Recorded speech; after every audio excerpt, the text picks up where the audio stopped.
18-ші есеп бірінші тапсырмасында берілген екі өрнектің қосындысының мәні дейді. Яғни екі өрнекті қоса алайық. 3а минус 2 бөлінген 4 қосу 5а плюс 4 бөлу 3 өрнегінің мәні, қосындысының мәні келесі өрнектің мәнінен кем немесе тең дейді. Яғни а минус 49 бөлу 6 өрнегінен кем немесе тең. Осы жаңа теңсіздікті шешу қажет. Бұл жерде бөлшектің бөлімінен құтылып аламыз. Ол үшін біз теңсіздікті 12-ге көбейтіп жібереміз. Сонда мына жерде 12-ге көбейткенде 4 пен 12 қысқарады да 3 қалады. Яғни былай деген сөз 3а минус 2 бөлу 4 көбейту 12. Сол сияқты наны да 12-ке, наны да 12-ге көбейтеміз. Бұл бізде теңсіздіктің қасиеті. Бір санға көбейткенде теңсіздік өзгермейді. Сонда 4 пен 12 қысқарады да, мұнда 3 қалады. Бөлімі жоқ болып кетеді. Сонда жазамын. Мұнда 3 қалады. Мұнда 12 мен 3 қысқарады, 4 қалады. 12 мен 6 қысқарады, мұнда 2 қалады. Сонда алымын осы сандарға көбейтеміз. Немесе басқаша айтқанда ортақ бөлімге келтіреміз деп айтады. Бөлімін алып тастаймыз. Енді мына жерде 3 көбейтілген 3а минус 2 болады. Плюс 4 көбейтілген 5а плюс 4 кіші не тең 2 көбейтілген а минус 49. Жақшаларды ашамыз. 9а минус 6 плюс 20а плюс 16 кіші не тең 2а минус 98-ден. Енді ұқсас мүшелерді жинақтаймыз. Екеуінің қосындысы 29а болады. 2а келеді минус таңбасымен. Кіші не тең, мына жақта минус 98 бар.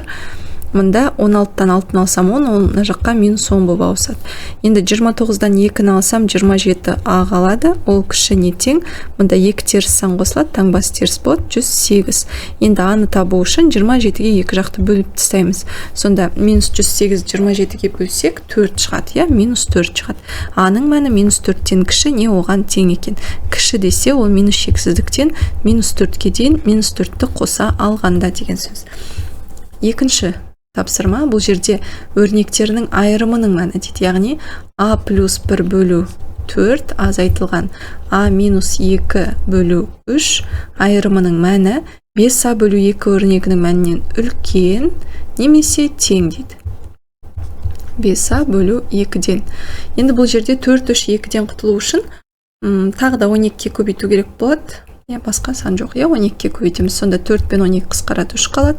12 мен 3 қысқарады, 4 қалады. 12 мен 2 қысқарады, 6 қалады.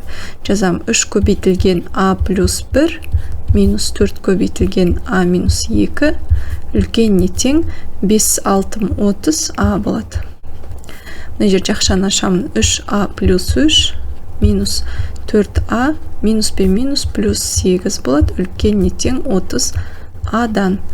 3а минус 4а үлкені минус 4-тен 3 алам 1а болады. Мұна минус 30 болып келеді. Үлкен не тең 8-ге 3 қоссам 11, олына жаққа минус 11 болып көшеді. Екеуі қосылады минус 31а болады. Үлкен не тең минус 11-ден. Енді мына жерде аны табу үшін минус 31-ге бөлу керек. Теріс санға бөлгендіктен теңсіздік белгісі кері ауысады. Минус пен минусты бөлсек оң сан, сонда 31-ден 11 болады екен. Осыдан кіші не тең. Кіші десе, яғни минус шексіздіктен 31-ден 11-ге дейін тең белгісі бар, қоса алғанда болады. 19-ші есеп. Бірінші тапсырмасында тізбекте алынған 3 натурал санның қосындысының мәні 74-тен үлкен. Осы сандардың ең кішісін тап дейді.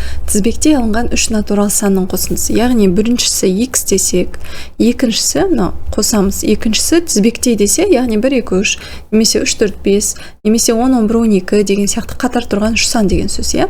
X плюс келесі сан 1-ге артық болады. Сонда x плюс 1 деген сөз. Мысалы 1 келесі 2 ғой, яғни алдыңғы санға 1-ді қосқанға тең. Сол сияқты 3 дегеніміз одан алдыңғы санға тағы 1-ді қосқанға тең. Мына x-ке тағы да мына x плюс 1-ге тағы 1-ді қоссақ, сонда x плюс 2 болады. Міне қатар 3 санның қосындысы 74-тен үлкен дейді. Үлкен 74-тен деп жазамыз. Осы теңсіздікті шешеміз. Сонда 3x болады. Үлкен 74.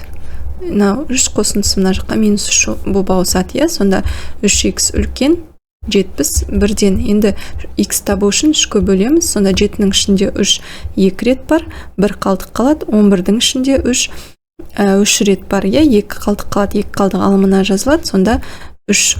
Яғни x-тің мәні 23,3-тен 2-ден үлкен екен, үлкен. Бізге айтады, осы сандардың ең кішісін тап дейді. Ең кішісін. Ондай болса, x осыдан үлкен десе, яғни неше болуы мүмкін бізде? Ең кіші 23,3-тен 2-ден үлкен. Ол әрине 24 бүтін, Ондай болса, осыдан біз x-тің 24-ке тең екендігін табамыз. Келесісі 25, одан кейінгісі 26 деген сөз қосындысы 74-тен үлкен болады. Келесісі екіншісінде тізбекте алынған 3 бүтін санның қосындысы 0-ден үлкен немесе тең. Тағы да тізбекте алынған 3 бүтін сан. Бүтін сан дегенде натурал сан сияқты, тек оған теріс сан мен 0 ол да кіреді, Оны да біз біреуін x деп алсақ, қосамыз, екіншісі тізбектей болса, екіншісі x плюс 1, үшіншісі одан тағы да бірге артық, сонда x плюс 2 болады. Осының мәні 0-ден үлкен немесе 0-ге тең дейді. Шешеміз теңсіздікті 3x болады. Үлкеніне тең, мынау 3, мына жаққа минус 3 болып ауысады. Енді x табу үшін 3-ке бөлеміз, үлкеніне тең минус 1-ден болады. Ендеше ең кішісі осыны минус 1-ге тең дегені бар ғой, сондықтан минус 1 деп алсақ болады бірінші санды. Ары қарай үшіншісі, бізде 3-те жұп санның келесі жұп санмен қосындысының мәні 59-дан кіші дейді. X деген жұп сан болсын. Онда келесі жұп сан неше болады? Мысалға, бірінші жұп сан 2 болса, одан кейінгісі 4 қой. 4 болса, кейінгісі 6, 6 болса, кейінгісі 8 деген сияқты. Не істейді? 2 қосылып отырады әрбір келесісіне. Егер мен біріншісін x деп алсам, онда келесісі x плюс 2-ге тең болады. Осы 2 санның қосындысы 59-дан кіші дейді, жазам, кіші 59-дан теңсіздік пайда болды. Енді жаңа екеуін қосам, 2x болады, кіші 59, 2 мына жаққа минус болып ауысады. Сонда 2x кіші 57-ден. Енді екі жақты бірде 2-ке бөліп жібереміз, сонда x кіші 57-ні 2-ке бөлсек 28,5-тен болады. Енді 28,5-тен ең кіші болатын, ең бірінші үлкені сонда, мәні ол 28-дің өзі болады, жұп сан 28. Онда екінші сан 28-ге 2-ні қосқанда 30-ға тең. 28 мен 30, бізге кішісін, үлкенін тап. Екі санның ең үлкенін тап дегенде, негізі жауабында 28 деп тұр, ол кішісі болады. Одан кейінгісі 30 болады негізінде. Бірінші саны 28, одан кейінгі 30 болады. Ал екеуінің қосындысы 59-дан кіші болып шығады, 58. Ең мүмкін болатын қосынды сол сонда. Екіншісі 30 негізінде. Жарайды. Мүмкін болатын ең үлкен мән деп айтқан ғой, негізінде екі санның ең үлкені емес, мүмкін болатын екі санның жаңағы біріншісінің ең үлкені негізінде. Мына жерге немесе жауапқа көп сан кіреді ғой, келесі келген. Мысалы 2 мен 4-ті де ала берсе болады мына жерде деген сияқты ғой. Сондықтан ең жаңа 59-ға жақын мән шығатындай сан таңда деген сөз. Жақсы, келесі төртіншісінде тақ санның келесі 2 тақ санмен қосындысының мәні. Тақ сандар жұп сандар сияқты жаңағы 2-ге артып отырады. 3, одан кейін 5, 7, 9, 11 деген сияқты. Сонда біріншісі x болса, келесі x плюс 2-ге, одан 2-ге артық деген сөз. Одан кейінгісі x плюс мынадан 2-ге артық, x плюс 4-ге тең деген сөз. Осы қосындының мәні 95-тен үлкен болатын тақ санды тап дейді. Сонда мына қосындысы 3x болады. Ол үлкен 95, 6 минус 6-дан. Енді 95-тен 6-ны аламыз, 95-тен 6-ны алсақ 89 болады.